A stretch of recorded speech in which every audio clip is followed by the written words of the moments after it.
Tunay na makasaysayan na naging matagumpay o tagumpay ni two-time Olympic gold medalist Carlos Yulo sa kanyang pagsabak sa 2024 Paris Olympics. Pero bago po yan, ilang hadlang ang kinailangan niyang lampasan. Kabilang dyan ang pagiging coachless ni Carlos matapos humiwalay sa dati niyang Japanese coach.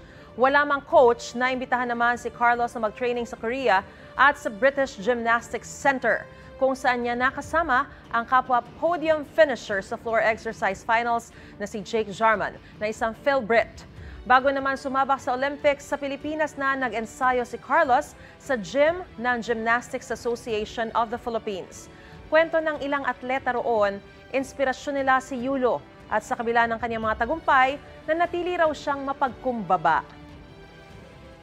As an athlete po, he's the benchmark namin na pag nakita po namin sa training, yun po yung sinusundan namin. Pag nakita po namin siya, nagsisipag po siya. So mas ginaganahan po kami gumawa ng maayos na training. Supported din po sa amin.